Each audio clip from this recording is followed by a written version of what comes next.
Cube. Débat, opinion et analyse. Explore toutes les facettes de l'actualité. En direct de la France, nous sommes avec Stéphane Bureau qui est dans une position privilégiée encore une fois pour voir l'actualité presque en direct alors que on se dirige vers la France avec la flamme olympique. Ça s'en vient dans ton coin de pays, Stéphane? Non seulement ça s'en vient, mais c'est à peu près arrivé. En fait, la flamme est à bord du trimaran, le Belém. Elle a voyagé en bateau depuis Athènes, la flamme olympique. Cette flamme que l'on veut éternelle et qu'il faut absolument protéger pour qu'elle ne s'éteigne pas, avec ce risque que peut-être l'esprit olympique pourrait aussi s'éteindre. Alors, on travaille très fort à la protéger. Il y aura d'ailleurs, comme depuis le début de son escorte, une garde rapprochée jour et nuit. On va veiller la flamme, même quand elle ne voyagera pas. Il y aura 3 policiers affectés à la flamme pour s'assurer donc qu'elle soit toujours vigoureuse, cette flamme, et qu'elle ne s'éteigne pas, comme c'est déjà arrivé par ailleurs dans des précédentes Olympiades ou Olympiques, précédents Olympiques, parce que c'est comme un sacrilège à chaque fois. La France ne veut surtout pas faire en sorte que on crée l'incident. D'ailleurs, les torches qui ont été mises au point pour le relais sont apparemment un sommet de technologie. Ça résiste au grand vent, à la pluie, à tout. Tout pour maintenir cette idée que s'il fallait que la flamme s'éteigne, c'est avec aussi, en même temps, l'esprit olympique qu'on verrait éteint. Pour l'instant, d'ailleurs, il n'est pas tout à fait allumé, l'esprit olympique. Je pense qu'on est au début du processus. On est à 70 jours, 69 jours des Jeux. En France, ça commence lentement. D'autant que certains râleront parce que la vie ne va pas être facile. Aujourd'hui, c'est la fête à distance. À distance, oui, on voit arriver le bateau et la flamme débarquera tout à l'heure. Mais c'est aussi vrai que ça va engendrer de la commotion partout. Je te disais, la flamme olympique, il faut la protéger, mais les gens qui porteront le flambeau, ils seront 10 000 au total, seront très bien encadrés. 19 policiers en civil vont jogger avec les joggeurs. C'est 200 agents de sécurité autour qui fermeront la boîte. Donc, ça aura l'air spontané et décontracté, ça ne le sera jamais. Il y aura toujours en temps réel une auto qui sera une espèce de commandement transporté qui suivra la flamme pour s'assurer, encore une fois, que tout se fasse correctement. On craint des attentats aujourd'hui pour l'arrivée de la flamme. Elle est mieux protégée, la flamme olympique, à Marseille aujourd'hui que ne l'était le pape l'an dernier à Marseille. C'est 8500 policiers, CRS, agents spéciaux déployés un peu partout, des avions Rafale, des hélicoptères, un AWAC, un avion Airborne Warning and Control Systems, pour s'assurer qu'il n'y ait pas de drones, d'avions ou d'autres événements qui pourraient perturber la fête. C'était le début d'un processus pour les 3 mois et demi prochains où on va voir le déploiement de sécurité, un peu comparable à ce dont on parlait il y a 2 jours avec le passage à Paris du président Xi Jinping, mais déploiement pour les 3 prochains mois en France et à Paris très particulièrement, de mesures de sécurité extrêmes. À partir du 1er juillet dans la région parisienne, c'est 185 kilomètres d'avenues, de rues, d'autoroutes qui vont être bloqués, interdits de circulation, sauf pour les VIP qui, eux, évidemment, auront le privilège de se promener sur ces voies absolument désertes alors que ça sera congestionné partout ailleurs à Paris. D'ailleurs, c'est la réflexion que je me fais. Rome, c'est un peu comme Rome, beau lapsus, Paris, c'est un peu comme la Rome impériale. C'est l'impression des fois d'être de trop dans l'équation devant les chariots des centurions et autres dignitaires qui dévalent à vive allure. On est en fait un peu comme citoyens.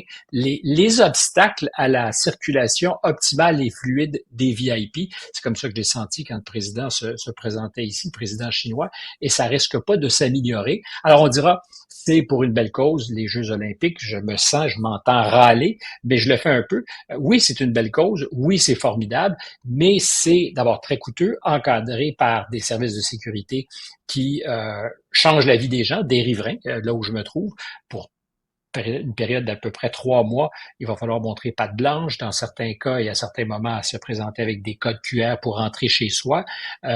Tout ça au bénéfice de peu de gens qui pourront assister aux événements. Alors, évidemment, il y a la retransmission à la télévision, c'est ce qu'on souhaite pour tout le monde, mais ceux qui seront aux premières loges, je me suis permis d'aller voir un peu, par exemple, combien coûtaient les billets dans les estrades VIP, justement, pour la cérémonie d'ouverture. Ça va jusqu'à 15 000 euros. Je répète, 15 000 euros, c'est 22 000 pour un billet, entre 10 et 15 000 euros. Oui, aïe aïe. Donc, cette phalange de sécurité, ces nombreux policiers, alors pour faire en sorte que tout se passe bien, mais au bénéfice de qui au total? Ben, de ces spectateurs. Alors, c'est un peu démago ce que je dis, mais tu dis au bénéfice de ces spectateurs qui seront sur place et qui auront les moyens de se payer des événements. Toutes les compétitions ne se font pas à ce prix-là, les billets sont pas à ce prix pour toutes les compétitions, mais on se retrouve dans une fête pour initier, littéralement, et on crée des conditions pour ces initiés.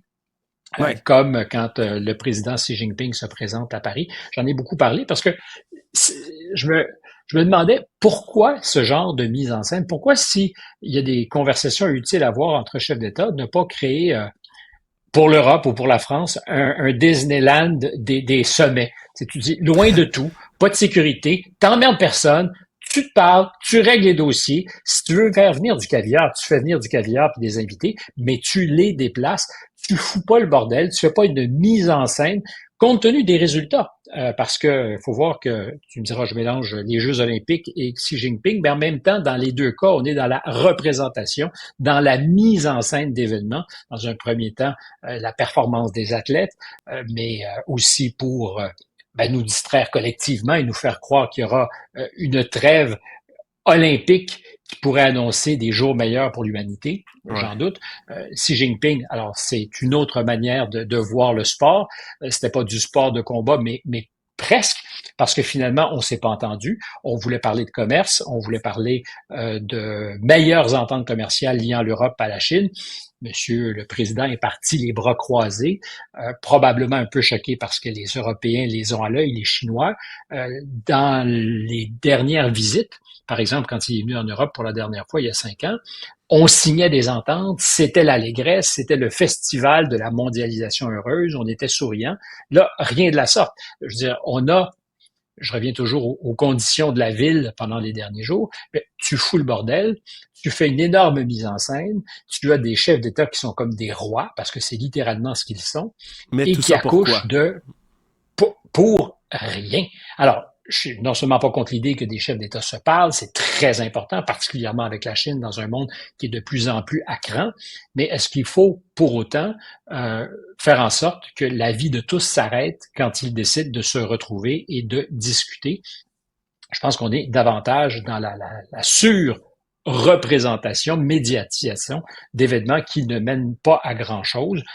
Et sur la question ukrainienne, par exemple, qui était le cheval de bataille de M. Macron, essentiellement une victoire symbolique où le président chinois lui a concédé que pendant les Jeux olympiques, il y aurait peut-être, en tout cas qu'il plaiderait auprès de M. Poutine pour une trêve pour la période des Jeux, où on suspendrait peut-être la guerre en Ukraine. Alors, tant mieux si pendant 15 jours, pendant 20 jours, on peut faire l'économie de ces combats. Sur le fond, je pense que ça change strictement rien. Et quand il a réussi à obtenir la promesse du président chinois que Pékin n'enverrait pas d'armes à la Russie, ce qu'ils ne font d'ailleurs déjà pas, ça changera rien aux relations d'abord entre Pékin et Moscou, ça changera rien au rapport de force de Moscou, parce que si c'est pas des armes qu'envoie la Chine à la Russie, c'est souvent les moyens de les construire dans ces usines. Alors, au total, des victoires très, très symboliques et le bordel pour les citoyens qui, eux, sont les victimes, le dommage collatéral de ces grosses fêtes. Alors évidemment, en ce moment, à Marseille, tout le monde est content, tout le monde est heureux. On remarquera d'ailleurs que la population est à bonne distance. Ça prend des jumelles pour voir arriver la flamme. Et tu auras autour de la flamme les initiés, ceux qui ont les billets, ceux qui sont bien protégés par les quelques milliers de policiers qui sont là pour faire en sorte que rien ne vienne troubler la fête. Oui, gardons ta référence de Rome impériale. Je la trouve tellement bien placée là, pour une organisation comme les Jeux olympiques, tout particulièrement un stade, une foule, des gens fortunés, des gens importunés aussi autour. J'adore ta référence, Stéphane. Gardons-la pour la suite. Je m'en voudrais de te laisser aller sans qu'on parle de la suite de télé-réalité, de ce doux mariage, occupation double, procès politique présidentiel, alors qu'on avait un témoignage un peu surréel hier de la star du X, Stormy Daniels, en plein cœur de ce procès pénal de Donald Trump. Puis je parle d'occupation double, je fais des blagues bien évidemment, mais c'est surtout parce qu'on a entendu en détail, assez cru, merci, le récit de la relation sexuelle que M. Trump aurait eu. Entendre ça dans un procès d'un ex-président en pleine campagne, c'est quelque chose. Il faut se rappeler d'abord qu'au départ, M. Trump aurait acheté son silence pour que cette histoire, dans ses détails, ne soit jamais présentée aux électeurs en 2016. Il a très mal investi son argent parce qu'il est aujourd'hui à nouveau président ou en voie de vouloir le devenir, candidat au présidentiel en 2024. Et tous les détails sont exposés, mais vraiment de manière, disons-le, c'est assez vulgaire. Ça a quelque chose de lubrique. Et Stormy Daniels, qu'on présente dans les médias comme une vedette du cinéma adulte. On parle jamais de pornographie. C'est comme si on avait donné au cinéma 3X ses lettres de noblesse et j'ai absolument aucun jugement sur la profession, mais je me rappelle du mépris avec lequel, à une époque, on parlait de ce genre de cinéma et aujourd'hui, c'est une productrice et actrice dans le monde du cinéma pour adultes qui vient témoigner. Voilà. Et elle l'a fait avec d'enthousiasme mal contenu, disons-le hier. C'était probablement la pièce de résistance au procès de Donald Trump, celui, donc le témoignage de Stormy Daniels.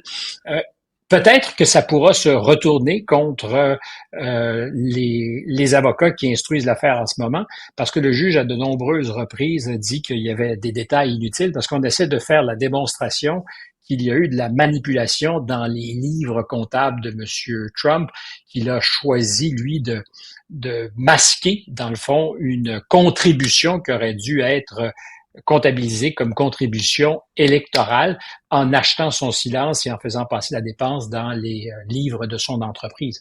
Alors, tous ces détails, c'est du contexte, disent les avocats, mais est-ce que c'est trop d'informations? Le juge, à 2 ou 3 occasions, le souligné. Est-ce que ça sera à terme des éléments pour, s'il fallait qu'il soit reconnu coupable, aller en appel et obtenir peut-être un acquittement en appel? C'est certainement la stratégie des avocats de M. Trump. Ils ne veulent pas perdre aujourd'hui, mais se préparent. Ils ont demandé d'ailleurs l'annulation pure et simple du procès en raison de ce qui avait été discuté et qui était hors sujet selon eux. Le juge, on peut le comprendre, a refusé. Mais il y a certainement des éléments qui font que s'il y avait un appel et si d'abord M. Trump devait perdre, il y a peut-être ce qu'il faut pour d'abord être entendu et peut-être gagner, un peu comme c'est arrivé dans l'affaire Weinstein, où le plus haut tribunal de l'État de New York a dit vous avez permis, vous avez laissé entendre des témoignages trop nombreux qui n'étaient pas directement liés à l'affaire qui était instruite, et ça, c'est pas correct. C'est un vice de procédure. Alors, est-ce que le témoignage abondant, ici, évidemment, l'adjectif, le choix de mots est bien choisi, abondant, de Mme Stormy Daniels, pourrait se retourner contre ceux qui sont aux manettes et espèrent condamner M. Trump. C'est tout ce qu'on peut déduire. C'est pas terminé. Le témoignage se poursuivra vendredi, mais c'était vraiment la pièce de résistance. Avec Michael Cohen, probablement la semaine prochaine. Oui, exactement. Là, un autre gros témoignage qui s'en vient aussi. Affaire importante aussi, parce qu'il y a des procès de Donald Trump et dans celui où il est accusé d'avoir gardé illégalement des documents top secrets, la juge en Floride, la juge Cannon, a, elle, décidé de repousser le procès qui devait initialement s'amorcer le 20 mai. On savait évidemment que M. Trump peut pas être à 2 procès en même temps, donc nécessairement, il aurait fallu attendre la fin de celui qui se déroule à New York, mais d'ores et déjà, on peut faire la supposition que ce procès ne commencera pas avant les élections. D'abord, il y a probablement un problème de preuve, c'est-à-dire que les agents du FBI qui ont saisi les documents dits secrets à Mar-a-Lago auraient joué dans les boîtes, c'est-à-dire que on aurait altéré le contenu de la preuve, ce qu'il ne faut jamais faire. Normalement, c'est scellé et ça doit rester en l'état. Or, hier, M. Smith, le procureur spécial désigné par le département de la justice, a confirmé à la juge, en fait, c'est arrivé vendredi, que les documents avaient peut-être été manipulés. Est-ce que c'est substantielle ou accessoire. En tout cas, pour l'instant, la juge, pour ça et d'autres raisons, a estimé que les conditions n'étaient pas réunies, ce qui fait que tous ceux qui, depuis quelques semaines, disent qu'il y a peu de chances qu'il y ait d'autres procès pour M. Trump avant les élections, ont de plus en plus apparemment raison. Je vois très mal comment on pourrait aller plus loin dans les autres affaires avant le mois de novembre prochain, ce qui fait sans doute, dans les circonstances, un peu sourire l'ancien président. Ouais, surtout que c'est déjà assez compliqué. Merci de s'attaquer à quelqu'un comme M. Trump dans le contexte actuel. Rajouter en plus là, des complexités dans le procès, dans le processus judiciaire lui-même. Mais c'est certain que ça allègera pas tout ça. Stéphane Bureau, gros merci d'avoir été là. On se reparle bientôt. En direct de Rome. Au revoir.